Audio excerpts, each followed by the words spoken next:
Any day now, my life is going to change forever. Soon we will have our first baby son or daughter to take care of.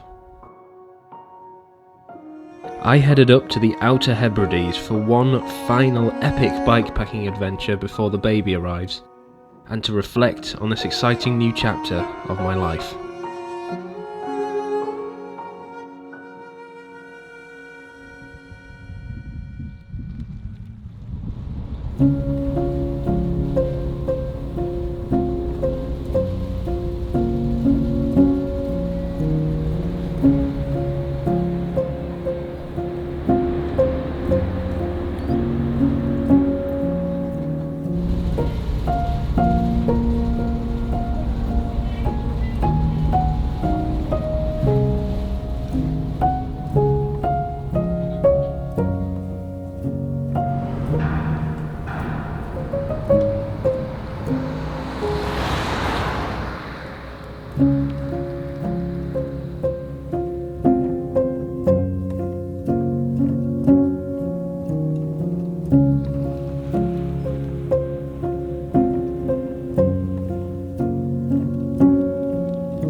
Thank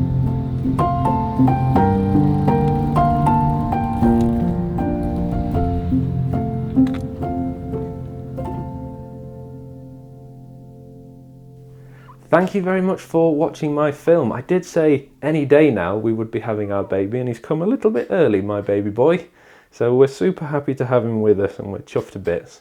Everything's gone really smoothly, but I wanted to bring him on and say hello to everybody and thank you all very much for watching this year. I've definitely got my hands a bit more full now for 2023, but I will still be bringing out a bikepacking adventure every single month. So stay tuned, consider subscribing if you haven't already. Give this video a thumbs up as well and leave a comment. I'd love to know your thoughts on the films this year and this one in particular. I have got some exciting plans for him as well going forward. Hopefully he's going to come on some bikepacking adventures with me, aren't you? Yeah. Right, I've dropped baby off with mum. This is the part of the film where I run through the route in a bit of detail and give you some behind the scenes looks and footage into what went on during the filming process and a little bit more for those of you who want to go away and tackle the Hebridean Way. The Hebridean Way takes on the Outer Hebrides, the vast majority of the main islands there anyway. You can do it from south to north or you can do it from north to south. I chose to do it, which I think is a more traditional way, from south to north. There are a couple of ferries involved and some causeways as well, which take you from island to island, but I think that adds to the adventure really. It's very, very easy with the ferries. You don't need to pre-book. There's plenty of space, even during peak times for bikes. So it really is a fantastic adventure, and it does feel very remote. And to be honest, the Outer Hebrides are quite remote, and given their geography and the terrain, they tend to be pretty wild and windy for most of the year. I did this in the middle of summer, and you can see from the footage that most of the time it wasn't warm at all. It was okay, it was manageable, but it did get quite wet and it was incredibly windy. So bear that in mind if you plan on doing this. If you do this any time out of summer, you definitely will need to prepare for all 4 seasons, because you know what Scotland's like, but given how remote these islands are, it tends to be very windy, very wild.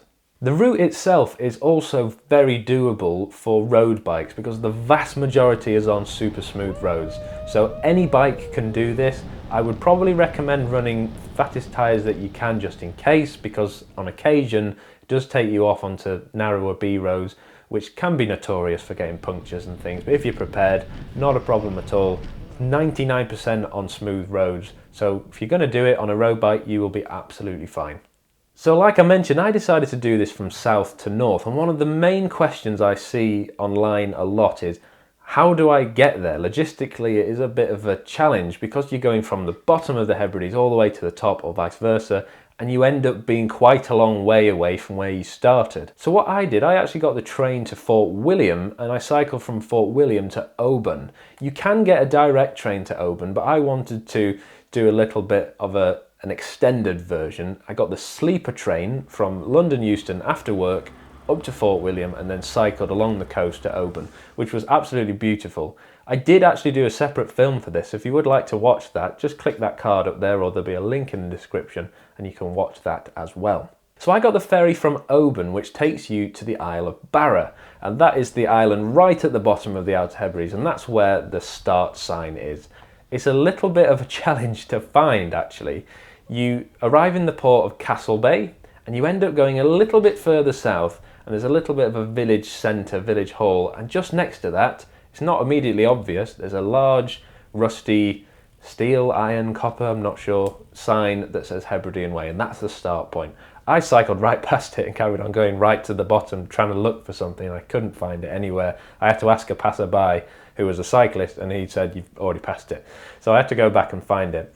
But that start point is absolutely beautiful anyway. It's covered in white sandy beaches, really clear blue water. It feels almost, from the footage anyway, that you're out somewhere in the Caribbean. Unfortunately the weather doesn't match that, but it does look absolutely stunning, and that was on a cloudy day. So if you get a clear day and you're lucky, it looks unbelievable. So I did the Hebridean Way over 4 days, and some people do it in 3, others like to take their time and do it longer. I think 4 days is a happy medium for most cyclists. I did about 40 to 60 miles on average a day. Took it pretty steady, I did a lot of filming. The first night I stayed on the Isle of Barra. I cycled all the way to the top of the island past Barra Airport, and my plan was to camp on the beach there. It was very, very stormy, and the tide was quite far in when I was looking to camp, and it just didn't feel that nice. I knew I'd end up with sand everywhere and wet, muddy feet, and I just didn't want to do it. I carried on cycling, however, to the top of the island, trying to find a field or somewhere to wild camp. In the end, I came across a campsite. I think it was called Croft number 2, but I'll leave a link for it in the description anyway. There were spaces available, and there was a chap who came out, and I paid for it on card, and I just managed to use the facilities and pitch up there. It was a really nice little campsite actually, and they had a nice toilet block, nice shower facilities, and even some plug sockets in the bathroom where I could charge up some of my camera equipment. So I'm glad I did that rather than wild camping on the beach. I had a much more relaxing time, and just generally was more enjoyable. But it was very cheap. I think it was something like £10 or £12, which I know for some campsites maybe isn't that cheap, but given where I was and the remoteness of it, I thought it was good value. Because I did this in summer, it does tend to be quite light for quite a lot of the time, well into the late night. So you end up with this kind of strange glow in the sky. It doesn't seem to get properly dark in the middle of the summer when I did it. So it's great, obviously you've got a lot of light, means you can go further if you want to without having to worry about your lights and getting stuck in the dark. But equally, if you wanted to do this later in the year, you've got a pretty good chance of actually catching the northern lights. Because of how remote it is, there's very little in the way of light pollution.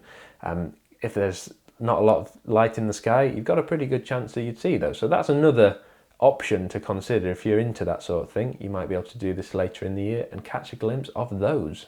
So the following morning I got up and headed back to near the airport to the ferry terminal. I got the ferry from Ardmore to Eriskay. It's a very short ferry, something like 25 minutes, 30 minutes, and again it's a couple of quid to get on there, so not much at all. When you get to the island of Eriskay, that's when there's quite a long stretch before you need to take a ferry again. It was quite a long day from Eriskay up to where I was staying. I decided to stay in a B&B in a little village, I think it was called Liniclate. Hardly anything there, remote little village, but it was quite a nice place to be honest. The route itself was very easy to follow, it's all signposted. I have got links to the routes if you want to borrow them, they're in the description, it's free for you to download. But the signposts are equally very, very good. The route was quite long this day, and you do go over a couple of causeways which are pretty magnificent to behold. Truly an interesting feature about this route. You don't get these many places in the UK, so it's a lovely aspect of the day. I arrived early evening into Liniclate to stay at the B&B. I'll leave a link to that as well in the description. But the host, Andy, was fantastic. He had a garage where he stored my bike and couldn't do enough for me, so definitely recommend staying there if you're planning on doing this trip. Lovely little room, and I had a kitchen as well, so I stocked up. I was pretty knackered actually this day. The wind took its toll, so I had lots to eat, lots to drink, and just put my feet up. Recharged all my camera equipment, so I was ready for the next day. The following morning I was catching a ferry, so I had to be up fairly early to set off to Berneray. Berneray is the next ferry along that you need to catch up to the village of Leverborough. In Leverborough there is a shop where you can stock up. A question I've seen quite a lot on other sites and forums is, where can I stock up? It's quite remote, so people obviously get worried about getting the food and water in. But there are quite a fair few shops, to be honest, and you know, if you're rationing your equipment and you know where they are like I did and planned them, it's very easy to get hold of food and all your essentials. So I stocked up there, and then I carried on through appalling weather for a good few hours over the mountains. I did deviate slightly from the route. The route takes you around the coast at the bottom, but I ended up going over the middle of the island, and it was absolutely breathtaking. It's very hard work though, so just bear that in mind. But if you want to see a little bit more of the island and be a bit more remote, go up the middle and it is absolutely stunning. Again, I'll leave the route in the description. I headed up to a village called Tarbert, which is also another port which you can catch, I think, back to the Isle of Skye or another part of Scotland. But that's not why I was there. I was there again to stock up on some food and head down to an island that's not actually on the route, called the Isle of Scalpay. The reason I wanted to do that is I wanted to take in some different parts of the route just for my own enjoyment really. But also, when I was doing a bit of research, I saw there was this beautiful lighthouse there, which I thought would look stunning on camera, and it definitely didn't disappoint. As I zoomed in a bit further on Google Maps to inspect the area, I saw that there was a bothy there, which is what I ended up using in the end. I was a little bit concerned because obviously I didn't know if people were going to come, if it was open. I had my tent obviously just in case, but you follow a windy gravel footpath basically that takes you away from the road. I didn't see a single soul while I was there. So thankfully I arrived at the Bothy and it was open. It's run by the Harris Community Trusts, which is a charity. So it is free to stay in, but there is a donation box inside. Have a look round the Bothy and see what you think.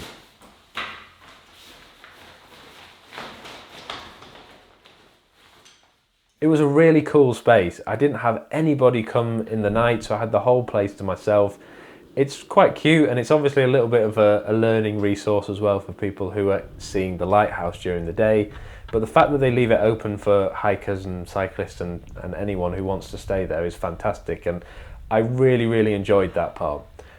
Not only because I felt very safe, but it was something that I hadn't done really before. I've stayed in a bothy previously, but this is the first time I've done it by myself in the middle of nowhere, and it was a really great experience. It felt like a proper adventure when I was staying there. So like I say, if you've got time to deviate from the route and go down to the Isle of Scalpay, I would definitely recommend it. And the lighthouse itself, although it was shut when I arrived, it does have a cafe that opens, I think, at like 10 in the morning during the season to maybe 4. So if you wanted to stay in the Bothy or camp nearby, you've actually got a cafe that you can use later in the morning, which is obviously really nice. The following morning, I got my bike out and hiked it back up that steep gravelly path back to the main bit of the Isle of Scalpay. I had better weather on this day, and the plan was to get all the way to Stornoway, which is where I ended my trip. You can carry on going to the very top of the island, which is called the Butt of Uist. I've spoken to a few cyclists, and I spoke to quite a few when I was doing the route, and a lot of them were saying, you probably don't need to do that bit. It's nice, but it's very much more of the same, and there's nothing special at the end. Obviously, if you want to do that, I would recommend going to do it. I felt like I'd almost had enough, like I absolutely loved it, but I didn't feel I needed to see the end there, so I kind of did a little bit of a loop and landed back in Stornoway, which definitely feels a little bit more like civilization. The Outer Hebrides are pretty remote and sparsely populated, but Stornoway seems to be where most of the people live. There's shops, amenities, the main ferry port is there as well, so there's a lot to do. I stayed in a hotel where they allowed me to store my bike at their sister hotel, weirdly, so they didn't have storage in the hotel, but round the corner they had another one where I was allowed to store my bike, and they locked it up for me, which was great. I explored Stornoway while I was there, had a look around the gardens, a little bit more of the history there. It's got a very rich history, and it's quite a beautiful place, to be honest. Very touristy, as you'd imagine, because most of the amenities are there, but definitely somewhere you want to visit on the way. But most people end up visiting it anyway because you get the ferry back from Stornoway to Ullapool. Now this is where the issue arises with the logistics. I got the ferry from Oban to Barra at the bottom of the island, and then cycled all the way up to the top and got a ferry from Stornoway to Ullapool, which presents problems because if you've driven to Oban, for example, you've left the car there, you're now good 100 miles away from where you left your car when you arrive at Ullapool at the top. So this is what confuses people really, and what I ended up doing is, like I mentioned, cycle to Oban, and you can get the train, you don't have to cycle, but if you get the train or cycle there, you then arrive at Ullapool at the top when you come back to the mainland, and then what a lot of people do, including myself, is cycle as if you're going back to Inverness. You don't have to cycle the whole way. I did stick on the main road, which is a bit of a negative, I suppose, if you're not confident. But I arrived at a tiny little train station called Largs. That has commuter trains then to Inverness, and that's where I decided to stay and then get the train back the following morning. Inverness is obviously a major city, so if you can get back to Inverness, it's a lot easier then to get the train back to your destination. You can get a train to Oban from Inverness as well, but it is a major faff. There's a couple of changes involved potentially. So I would advise getting the train if you can, and then cycling to Largs when you've come from Ullapool. That's the nearest station anyway, and then you can catch a train to Inverness, and then you can catch the national rail back to where you came from. I just wanted to say before I go a massive thank you to everyone who supported me this year. I've seen a huge amount of subscribers, views, comments, likes. It's been really amazing to watch, so thank you very much for that. You know I've got my hands full for the next 12 months, but I have got many more exciting films coming out, so make sure you share with your friends, subscribe, leave a comment as well. I'd love to hear from you. Check out my next film, which is coming out in 2023, and it is an epic one. It's already done, it's already edited, it's somewhere I've never been to before, and I guarantee you're going to enjoy it. So thank you very much for watching. I will see you in the next video.